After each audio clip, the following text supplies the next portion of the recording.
She is discussing recognizing and managing changes in thinking and behavior. Dr. Hart is a board-certified geriatrician, with specialized training in memory care with Norton Neuroscience Institute Memory Center. She graduated from medical school at the Ohio University Heritage College of Osteopathic Medicine. She completed internal medicine residency at the Christ Hospital in Cincinnati, Ohio, and completed her geriatric medicine fellowship at the University of Cincinnati, the Christ Hospital program. As a geriatrician, she has training in caring for older adults in the settings of outpatient geriatric assessments, inpatient consults, geriatric rehab, long-term care, and geriatric house calls. Dr. Hart, thank you for joining us today. I'm going to turn it over to you. Thank you for having me today, and I'm so glad that so many people are joined. I wanted to spend some time this morning just going through some of the other changes that happen in our thinking patterns and behaviors besides just memory issues. I think when we have a loved one who gets diagnosed with dementia, we all recognize the memory part as the primary problem with dementia, but there's a lot of other changes in thinking. And I think just as caregivers, we want to know, is this normal? And if so, is there anything that I can do to help my loved one? So just kind of going through what we want to accomplish today. First of all, just defining behavioral symptoms that happen with dementia, understanding what can cause some of these behavioral symptoms, implementing some strategies to manage these symptoms without medications, and then knowing when medicines may be needed and what those medicines are. So just in general, dementia we talk about again as problems with memory, but it's really an umbrella term that's used to describe a set of symptoms that can include quite a few changes. So short-term memory loss, perception, our ability to reason, ability to maintain attention and concentration, some changes in thinking, changes in judgment, and then also some changes in our language skills. So behavioral symptoms from a medical side, we use the term neuropsychiatric symptoms or NPS to describe a set of behavioral or psychological symptoms that can happen anywhere through any phase of dementia. And if you look at how common these are, up to 97% of people at some point during their diagnosis of dementia may experience neuropsychiatric symptoms. The presence of these behavioral symptoms can change throughout the course of their dementia, and they're also associated with greater functional impairment, higher rates of needing to move to facilities like memory care and nursing homes, accelerated dementia progression, greater caregiver stress, poorer quality of life, and in some cases, increased risk of death. Now, these neuropsychiatric symptoms or behavioral symptoms have a lot of variation. The symptoms can vary based on the type of dementia someone has, whether that's Alzheimer's disease, whether it's vascular dementia, or whether it's Lewy body disease or frontotemporal dementia. Symptoms can also vary based on the stage of dementia, whether they're in a mild stage, a moderate stage, or a severe stage. And then symptoms can also vary based on a clinical setting, whether someone is at home, in a hospital, or in an institution like a nursing home facility. When we say behaviors, again, those can be very different or varied based on person to person. We think about agitated behaviors, some examples of those looking at both physical and verbal symptoms. Agitated physical behaviors may be someone who's experienced pacing, restless wandering, maybe some inappropriate things like disrobing, maybe inappropriate voiding, urinating, general restlessness, something we call stereotypy or repetitive movements, maybe wringing hands or picking at skin or picking at clothing. Sometimes handling things inappropriately, putting things in our mouth, Maybe agitated behaviors can be verbal, and those are going to include things like someone who's complaining, negativism, requests for attention, repeated questions or phrases, and even rambling, disjointed sentences. And then we also can talk about aggressive type of behaviors. And if we look at physical aggressive behaviors, those might include things like hitting, kicking, pushing, scratching, maybe tearing, biting, or spitting. And verbal aggressive behaviors may include things like making threats, accusations, maybe name calling, making obscenities, maybe screaming, or temper outbursts. And these lists are just lists of possible types of behaviors. Not every patient with dementia experiences these behaviors, and very few will experience all of these. So these are just some examples. And these symptoms can vary very much by the stage of a dementia someone has. If we look at patients who have very early stages or mild stages of dementia, the most common behavioral changes we see are things like depression or anxiety, or something called apathy, where there's just a lower sense of motivation. And then moderate or middle stages of dementia is where we start seeing things like maybe agitated or aggressive behaviors becoming a possibility. And very commonly, we'll start seeing things like delusions or hallucinations. And then those patients who are in a severe stage of the dementia, their behaviors are more likely to be things like agitation, anxiety, maybe some aberrant motor movements. So those people who have more restlessness or general wandering, they can't seem to sit still. And then also they may experience something called a day versus night reversal, where it's often hard to keep track of, is this nighttime or is this daytime? So why do these behavioral symptoms of dementia happen? And for a lot of people, it comes down to a consequence of having impaired communication. I think most of us can recognize when we have a small child, a toddler has a hard time just voicing what their needs are. When someone has dementia, being able to communicate also becomes difficult. Sometimes that's because our memory is so poor, we've forgotten what we needed to ask for. We may forget in the middle of a sentence. Sometimes our words get very jumbled and it's hard to even state what those needs are. But all of us as human beings have needs that need to be attended to. So things like, are we hungry? Are we thirsty? Do we need to take care of things like toileting? Are we experiencing pain or frustration? Is there some kind of physical stress? Someone who may have constipation or urine retention. Maybe there's a medication side effect that just makes them feel sick.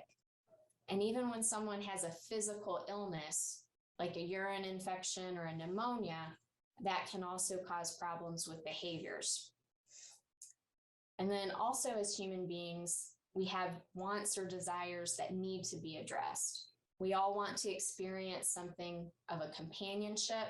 We want to experience a physical touch like hugs. We want to be entertained. We want to have something to look forward to. We all experience boredom. We also all experience things like loneliness or feeling separated from family. And when someone living with dementia can't identify what they need or what they want at that time, that may be where some of that behavioral stress is coming from.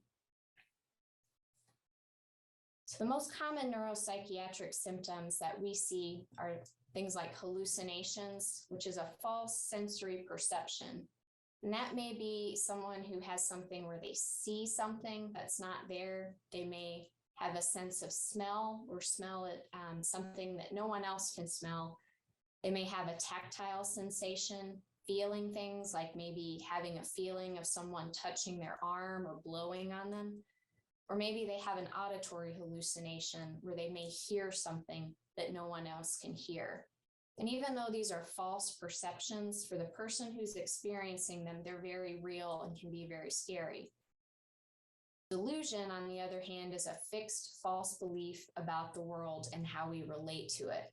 So that delusion may be something like, well, I lost something, I just misplaced it, but if I have dementia, I may think instead someone has stolen it. Now that's a false belief, but again, that's something that that person very much believes to be true. And there's also just a general disorganization of thoughts and speech. And then also apathy, which is the most common neuropsychiatric symptom of dementia. And it can happen generally at any stage, whether we're at mild, moderate, or severe. And apathy in general is just a lack of interest or concern, a lack of motivation. Sometimes that looks like someone who sits and naps all day, or may sit and stare out the window. But often it's just caused by we don't know what we're supposed to be doing.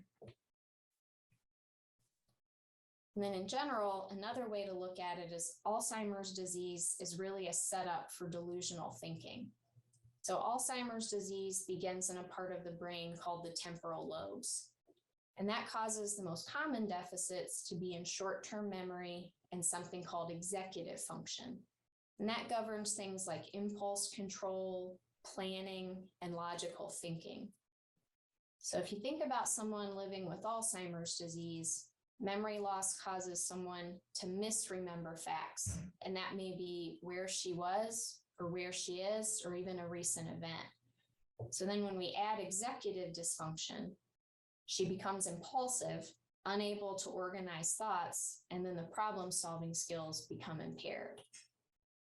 On top of that, we also have something called anosognosia, which means that a person who has dementia doesn't recognize they have the disease. So then we begin drawing incorrect conclusions, and suddenly we become very upset. And then I wanted to talk about some of the most common delusions that we'll also see or hear in the office too. A common delusion is something called, my daughter is stealing my jewelry. So if you think about, again, a woman with Alzheimer's disease suffering from memory loss, she misplaces her favorite necklace and she can't find it. Her brain then forms a theory, maybe someone took my jewelry. So to compensate, she starts hiding her jewelry to keep it safe. But because of her memory loss, she forgets she started hiding it. So her logical assumption becomes, who has access to my jewelry? My daughter, because she lives here. So suddenly she starts accusing her daughter of stealing her jewelry. Another common delusion is that home is not home. So with dementia, a person remembers how things were because they remember the past better than the present. Home may be remembered as where she lived as a child, or it may be where she remembered home as where she raised her family. So when night comes, it must be time for her to go home. The house she's in doesn't look familiar, and it's not her mother's house. Her mother doesn't live here, so she starts asking, where is her mother? Then she starts telling her husband, take me home. I want to go home. Another common delusion is something called sundowning. And this is because all of us as people are diurnal. So we all experience daytime and nighttime. For most of us, daytime is when we confront challenges and we do the work of living. At nighttime, we withdraw to our safe place because it's our time to rest and recuperate from the day. So for a person living with dementia, even during the daytime, they can be disoriented and have very disorganized thinking, but they may still be able to hold it together. It still drains their energy. So when night comes, they instinctively still know, I don't know where I am, and that's bad. So panic ensues, problem solving becomes non-existent, and the person loses their grip on reality and they go into a spiral of distress. And then there's also the delusion of fear of direct care. Person with dementia who has anosognosia, so again, this person doesn't recognize that they have dementia. They also have apathy, which is a lack of interest or concern for a task to be completed. And then they have poor social cognition. So they don't always recognize why they need a bath. I don't go to work anymore. I didn't sweat today, so I must not need a bath. So if we put that apathy and poor social cognition together, we end up with poor hygiene. So then we look at someone who lives in a memory care facility. That personal care aide who works with them knows that poor hygiene is bad. It can lead to infection, but it's also not good for residents to be dirty. It makes them upset. It makes the family upset. So the aide knows she needs to get this resident a bath. So if the aide comes to the person compelling hygiene, trying to disrobe her quickly to get her into the bath chair, that person with dementia now thinks a stranger is trying to get her undressed, and she becomes afraid, screaming for help, and she strives to attack her fighters. So treating these behaviors without medicine. So what can we do as caregivers? And first, if we think about someone living with dementia, having a difficult time with their ability to communicate, we have to first think about what can we do differently on how we communicate with them. And these are just 5 of the kind of general guidelines. And step 1 is to be clear in your communications. So use simple words and sentences. Again, we have a hard time communicating. And sometimes the more words we use, the more overwhelming it can be. Second is to get their attention softly. We don't want to come up to someone quickly. We don't want to upset them. And we want to give them the best ability to recognize who we are coming to talk with them. We also want to make sure that they understand questions. So keeping questions simple and avoiding open-ended questions. Instead of maybe, what do you want to wear today? Do you want to wear the blue shirt? Do you want to wear the gray shirt? We also want to be patient and not pointing out mistakes. Identifying mistakes to someone can often make things like anger or anxiety more common. And then last of all, we just want to make sure that we don't add on and put them into some kind of stressful situation where they may become more anxious or frustrated more quickly.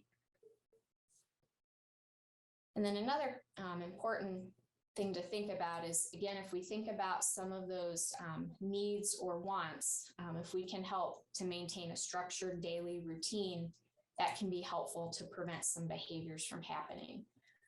So physical activity, exercise, structured activities, maybe if someone has a hobby of things like gardening or crocheting, set a time, some part during the day so that they have to do that activity. Creating regular meal times, regular times for taking medicines, having toileting time, helping to maintain the distinction between day and night. If they're going to bed at night, everybody in the house having that nighttime, keeping the shades down, having TVs turned off, quiet time for nighttime. And then also to encourage the independence in their activities of daily living. It may take longer for someone who has dementia to brush their teeth or comb their hair or wash their hair, but as long as they're able to do it, we really should encourage them to continue to do it. And then that also can help prevent some of that kind of refusal of self-care.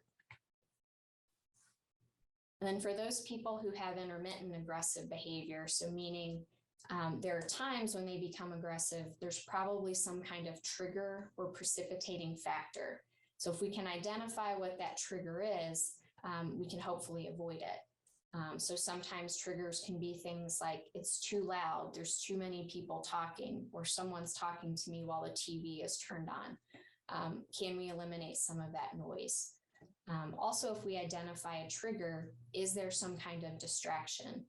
When people come to see me, they hate having to do memory tests. So maybe it's, well, after you finish this, maybe you can go out for breakfast. Where do you want to go? And that person starts to think about something other than the memory test. And now we're off on food.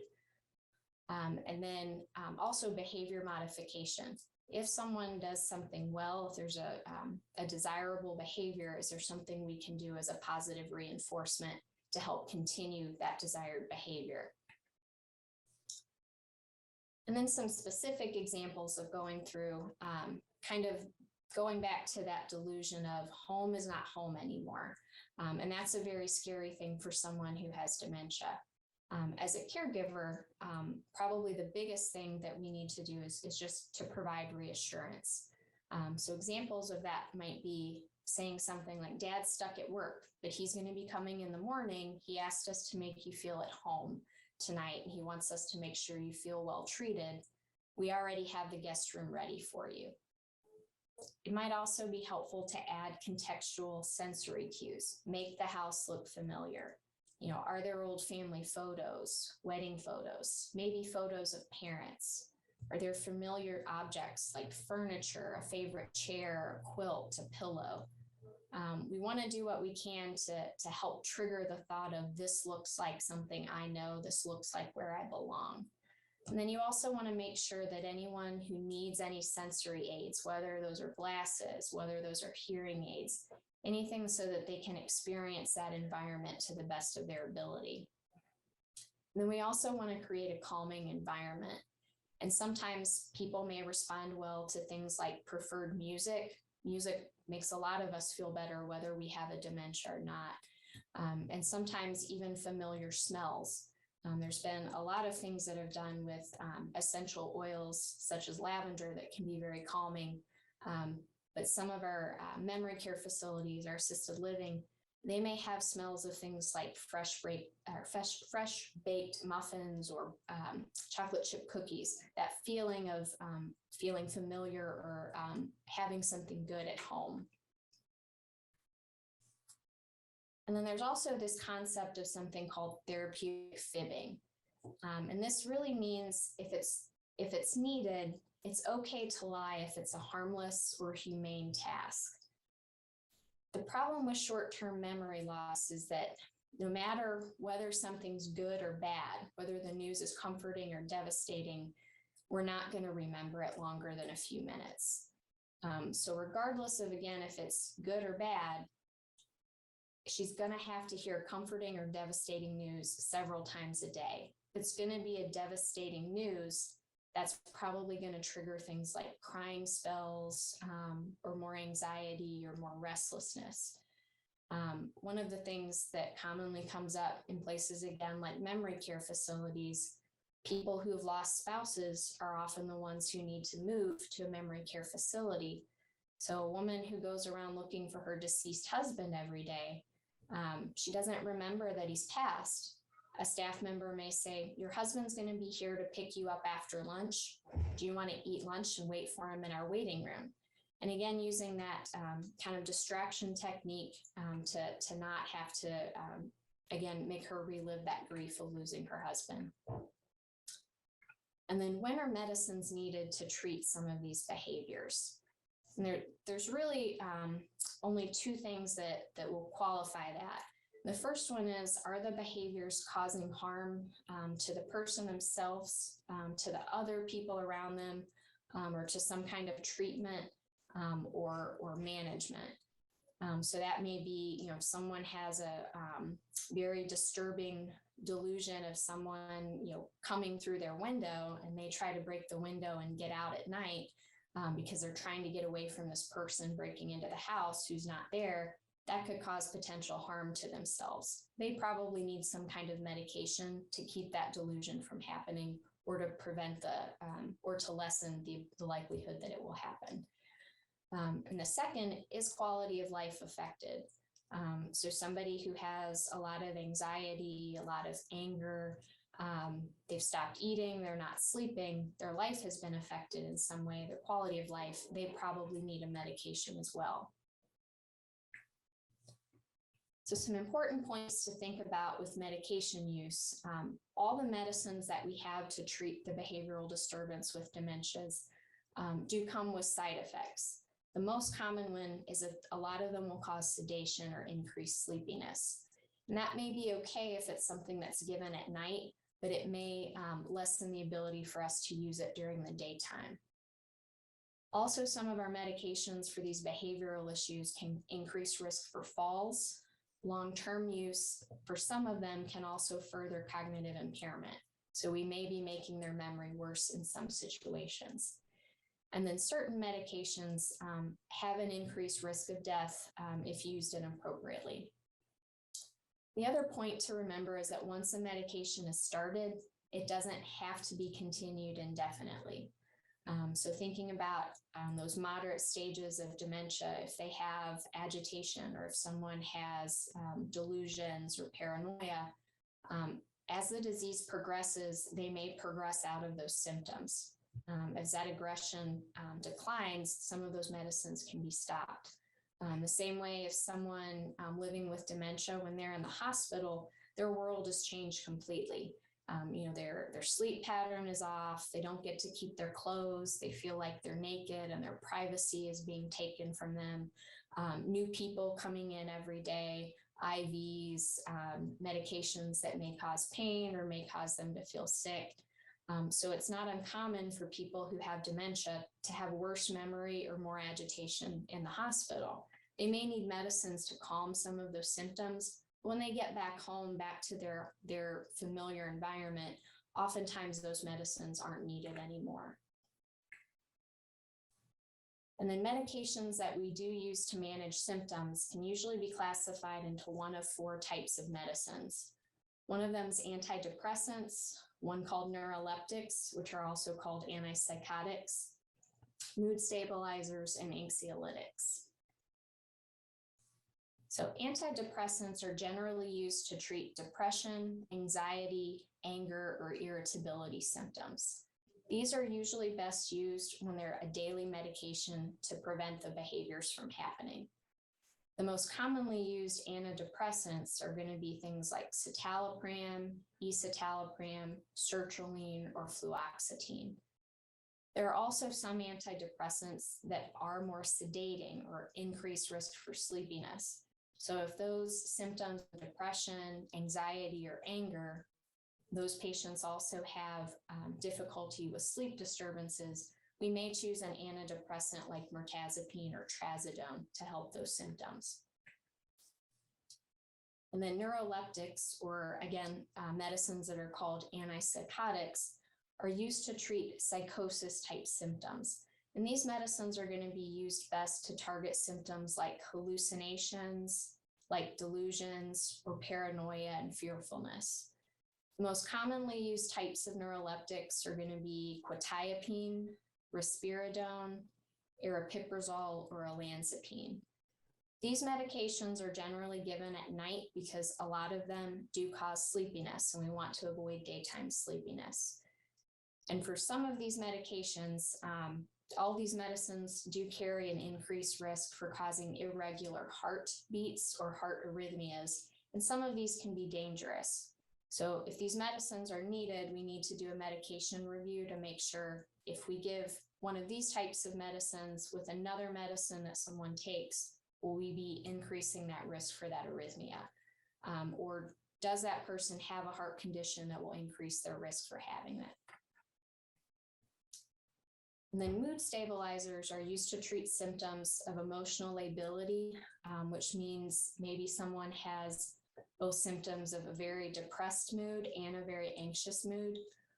So people who are commonly having mood swings up and down, anxiety, down to depression and sadness. Those who have prominent impulsivity may benefit from a mood stabilizer, or those who have things like physical aggression. And the most common mood stabilizers that we'll use are valproic acid, which is also called divalproex, carbamazepine, or gabapentin. And then the last class, the anxiolytics, are commonly thought of as anti-anxiety or nerve pills. And for most anxiolytics, these are the benzodiazepines, things like alprazolam, lorazepam, and clonazepam. These medications are generally avoided, and we try to use them as more of a last line when we don't have another medication that works. And that's generally due to the high risk of side effects. All benzodiazepines do carry a risk for worsening cognition. So again, worsening memory the longer we use them. They also have a high risk for falls, and probably about 20% of older adults can also have something called a paradoxical reaction, where instead of that benzodiazepine calming the anxiety, it actually can increase the anxiety. And then general themes with medication use is we want to use the lowest effective dose that's possible. We want to use it for the shortest feasible amount of time. So meaning we want to use it as long as it's needed, but if it's no longer needed, try to get rid of it.